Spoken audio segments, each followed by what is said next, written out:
So I want to move this conversation next, having heard from the innovators to the organizations that are partnering with SLAB to help support innovations to go to scale. And you heard from Donna and Ratul everything that it takes, not just an idea, but an organization, a team, understanding of markets. And so it's a pleasure to welcome Laura Sampath from VentureWell, who has been leading VentureWell's efforts since 2012 to partner with the Saving Lives at Birth program to provide scaling and other support. And it's been my great pleasure to partner with Laura and VentureWell over the last 2.5 years to lead the Accelerating Saving Lives at Birth program. Also joining us for this conversation is Patricia Odero, our Regional Director for Africa, who is based in Nairobi to provide perspective in terms of supporting innovators, especially based in Kenya and more deeply in an LMIC or low and middle income country context. So Laura and Patricia, thank you both. Pleasure to have you join us. And over to you to give us perspectives and learnings from the last decade of supporting maternal, newborn, and child health innovation. Yeah, thank you, Krishna. So as Krishna mentioned, my name is Patricia Odero, and on the Accelerating Saving Lives at Birth team, I was part of the engagement management team. And so, over to you, Laura. Good morning, good afternoon, and good evening, everyone. My name is Laura Sampath. I'm the Vice President for Programs at VentureWell.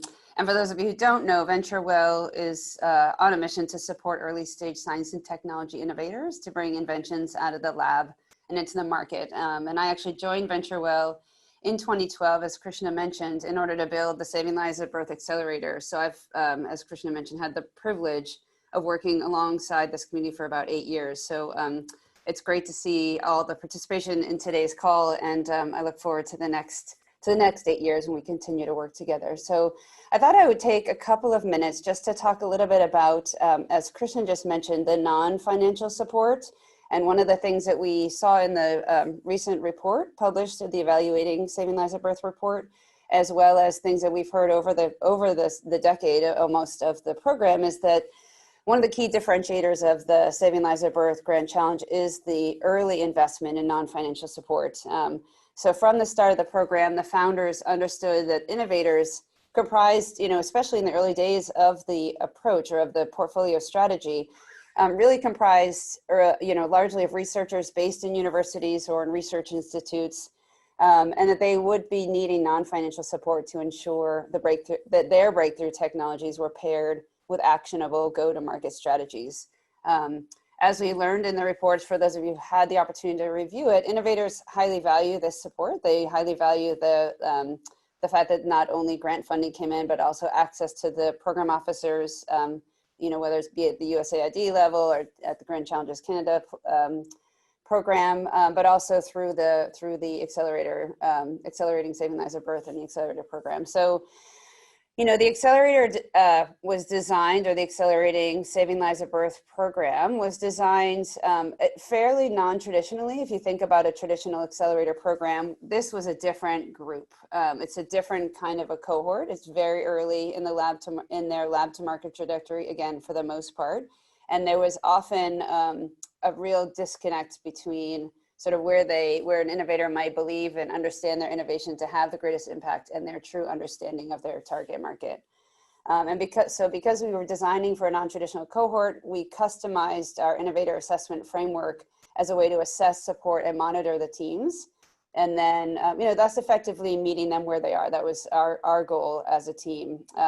So the approach was threefold. First, we assessed each team looking at their stage of development along 4 dimensions. So team, innovation, the business model, and the market. Once we sort of had a sense of where each of the innovator teams were, we utilized the framework to better understand gaps and strategic priorities at the team level and systematically support, that early and diverse cohort in that way. And then, as Patricia mentioned, through our engagement managers, we looked for themes that could be addressed through small group cohort interactions, peer-to-peer learning, targeted one-to-one, business advising and mentorship.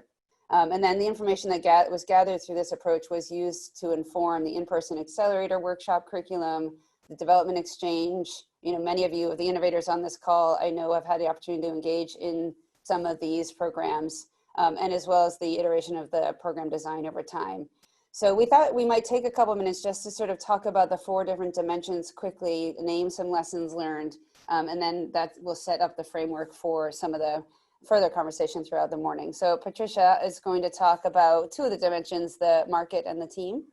For the market, I think, as Laura said, the teams were staged in sort of 3 different stages. For the earliest stage, we essentially were supporting teams to be able to understand the healthcare value chain in the target markets that they thought their solution fitted with, and how to align with customer demand in that market.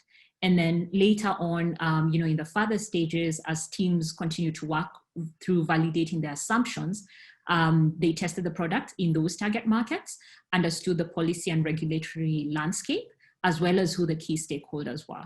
And then finally, the later stage teams, what we would call stage 3, were essentially seeking to sharpen their go-to-market strategy, as well as identifying new markets to scale and grow their product. And so one of the key lessons, I think, around this dimension is really that as teams work through their product market fit, a key ingredient for their success was being able to very rapidly gain a nuanced understanding of the market dynamics in order to find suitable entry points for their product within the healthcare pathway. And being able to have local partnerships and networks was essential for this, accelerating this rapid growth learning curve. Then the second dimension we supported teams on, or innovators on, was building a team. And so because we know that every innovation requires a team to be able to push it forward. And so at the earliest stages, it was essentially for the core innovator or the founder to be able to identify what complementary skill sets do they need to advance the innovation, helping them figure out, how to get those skill sets, sometimes, through advisors at the early stage, and later on, through, setting up an organizational structure and recruiting their first team members. And then at the later stage, it was really around, strengthening the organizational structure to scale. So how do you make sure that you have a structure that allows you to rapidly onboard new team members, have a level of governance that holds you accountable, even, for example, as you receive new resources. And so the biggest learning in this area was that innovators use different strategies to especially set up in markets. So for some, it was establishing a team, boots on the ground, while for others, it was really leveraging partnerships. And depending on the innovation, whether it's a service or a product, there was variable success in this. And I think we've, the end of program report for the Accelerating Saving Lives at Birth program has some insights on this. Yeah, back to you, Laura. Great, thanks. So yeah, and speaking of innovation, one of the other realizations early on was while the portfolio swayed a little bit more heavily toward products and devices, we understood that we needed to be able to differentiate between innovators that were working on, a widget or a device that was going to be hitting the market, and those that were working on services and approaches and innovations that were holistic, a little bit more service oriented. So we divided or sort of separated out those 2 pieces. And when we looked at key milestones around the innovation, we wanted to make sure that we were focusing on that earlier stage around the functional prototype or the conceptual framework. We wanted to see that innovators had an MVP or minimum viable product.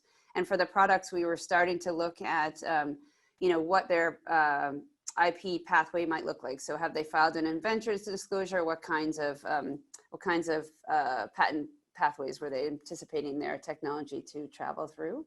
As teams moved through, we started to see more of a refinement of their products or their service based off of their development of their value proposition.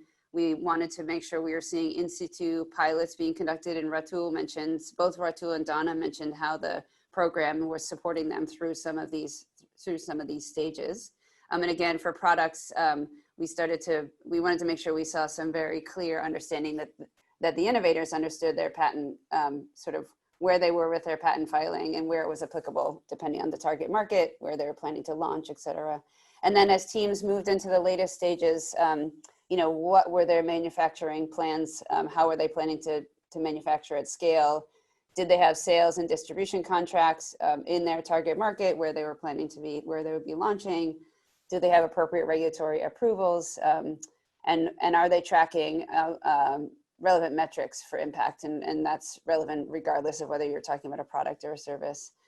In terms of lesson learned for this domain, I think this portfolio is largely comprised of innovators that are, this is the reason that they came into the Saving Lives at Birth program. So we often think about the innovations as being the babies. I know that both Donna and Ratul would say that about their devices. So innovators generally are most comfortable working on their product or their service. And yet we found that it was critical to push them beyond the widget or beyond that approach to make sure that they were thinking more holistically across the sort of the arc of what they needed to be the strategy for impact, and which brings me to the business model. And Donna, thank you for sort of that prompt there around your talking about the importance of the accelerator helping you understand more of the business mindset. So as we looked at business model, at the earliest stages, again, key milestones there are just the very early identification and articulation of a value proposition. Have innovators completed a competitive landscape analysis in the target market? Do they understand enough of who the current players are? And are they starting to think about what their own pathway to scale will look like? Are they building a venture around this technology or this service? Are they going to be licensing? Are they going to be trying to look for partnerships for distribution?